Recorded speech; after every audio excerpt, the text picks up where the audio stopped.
Another reaction to that Farmasi hun, if you haven't seen the first part, I put the first part up where I react to her reel that she made, and now I'm reacting to the live that she made in response to me.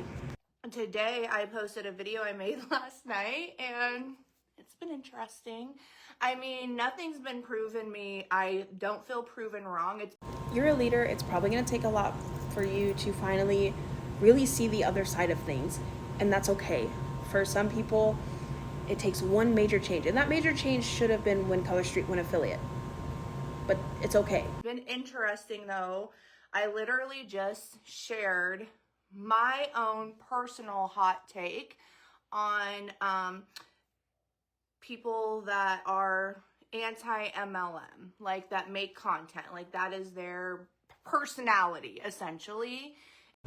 I didn't know making sure people have all the facts before they join an MLM was a personality, but okay. Especially those that have huge followings and get paid for it, right? That was my video. And why? For someone who claims to watch anti-MLM content, you clearly don't pay attention. Most do not have any of their platforms monetized. My Facebook posts, I do. My TikTok, none of my posts are. Haven't even made it that far. My TikTok shop affiliate link is in my bio, yes. My Instagram and my YouTube, not monetized at all.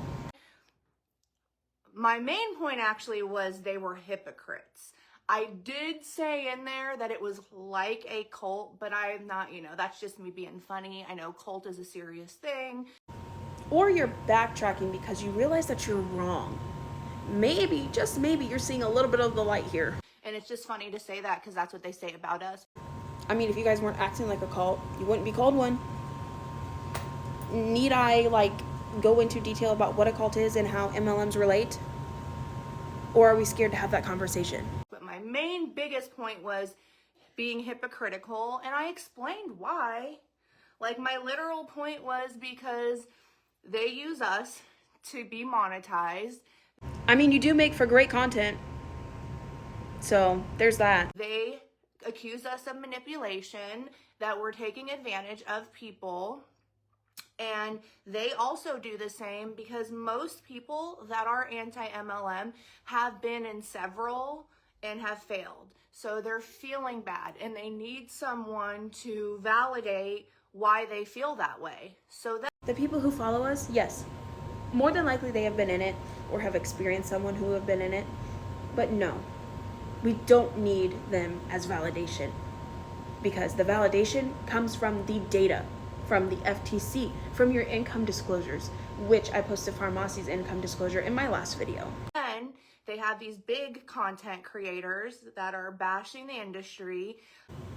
I wonder why. Essentially emotionally using that, and then they're also like, yes, watch these ads in my video so I can get paid. Don't buy that supplement with the company. I actually have an affiliate link for this supplement. So they're making money. MLMs don't know how to separate your story and the product. They don't. And also, a lot of the supplements in MLMs have not been tested other than within the company, and that's sketchy. Whereas people who are, like me, anti-MLM content creators don't tie the product into our anti-MLM story. Like this product somehow saved us. That's all I was saying. That's hypocritical, right?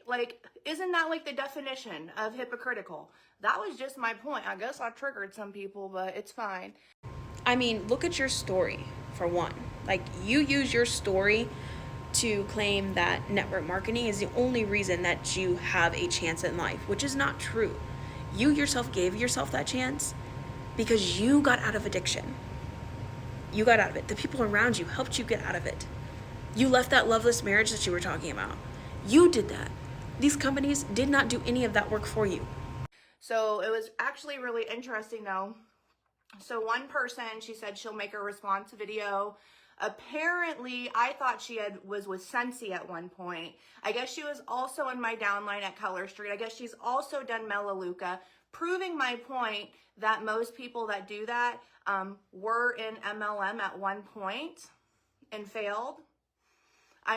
Yes, I was part of 3 MLMs, and I was part of the 99% in each one that lost money. I worked my tail off in each of those companies and still got nothing in return because I did free marketing labor. But now that people are starting to speak out because they feel comfortable, because of people like Julie Anderson, CMD, who have made their platforms available to us, it is scaring you.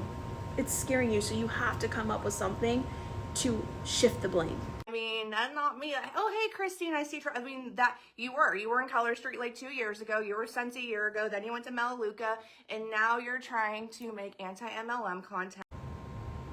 So because I failed in MLM, you think that I'm going to fail in anti-MLM.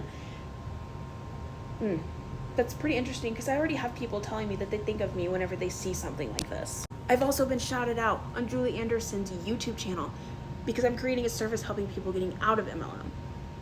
But I'm not making it anywhere, right? See, the problem is I'm making it where you're not making any money off me. I would say just, dream big, girl. Who knows what would have happened if you would have just stuck with one of those companies. But if you ever need a fourth home, and it was... I don't need an MLM to call home. I really don't. But I guess thanks. Whatever. Do you want to know what would have happened if I stayed in these MLMs? More debt. More debt, less money coming in. It was really interesting because at the end she said, well, first off, also to my point, she cut my video and edited it and used it like I was saying something I wasn't. No, honey. I just put a reaction up. You said what you said. You said what you said.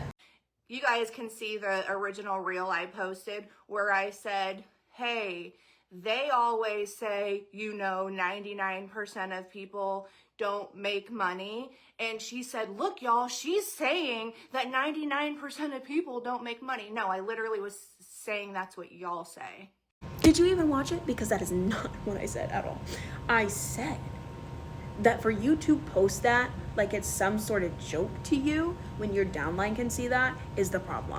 And then she wanted everyone to know that if you need a way out, if you're on my downline and you need help, she will help you. So there you go. Apparently our new team name is Team Stockholm Syndrome because I don't lead a group of independent women. The whole point of that was to make people in your downline aware that what you just did and how they are feeling about that comment is valid.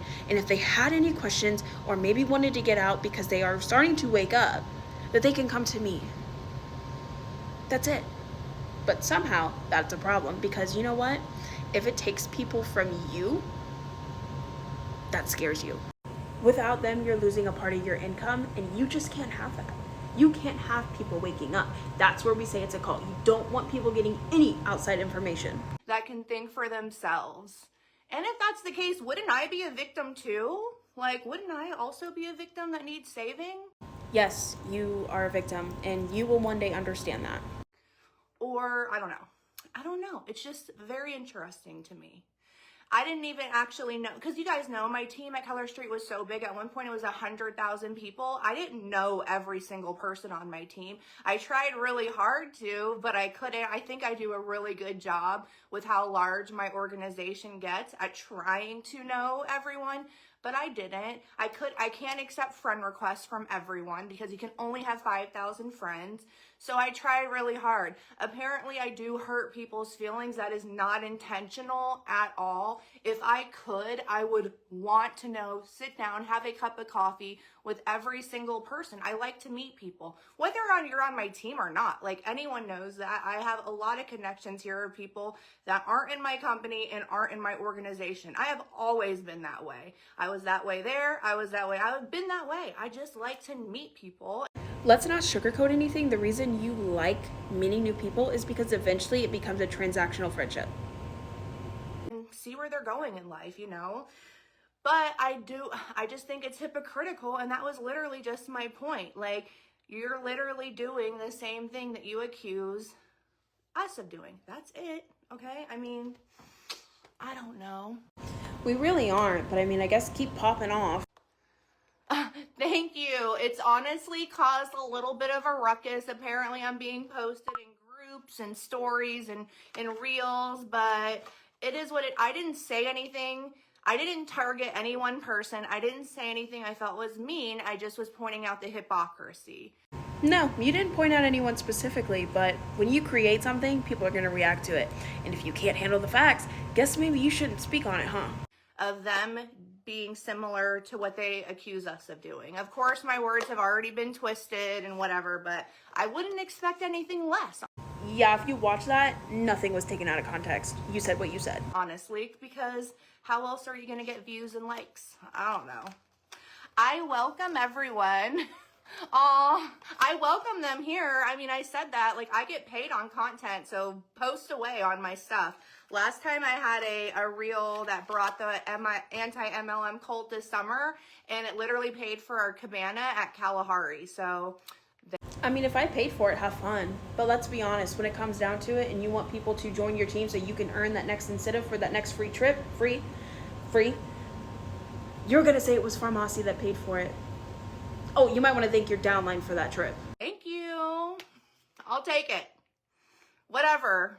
I can you guys, no one can bully me more than I have bullied myself in my life. I'm a recovering drug addict. I have done horrible things and have thought horrible things about myself that I've overcome. No one can do anything more to me than I'm like a seal trap. Like, it is in one deer. I am very confident in myself. I know I'm not perfect, but no one can say anything worse than what I've done or said about myself. So you could try, but I promise you, I used to be 350 pounds. You know, I was in a loveless marriage. Like, y'all, I got it all. And I can make, I'll go in there with you. Okay. We can make fun of Brittany together. We'll do it. I mean, I got a tooth chip. Like, let's just do it. I'm totally fine. Listen, you've got to be strong. And that's what I tell people. If you want to be on social media, you have to have thick skin. That's it.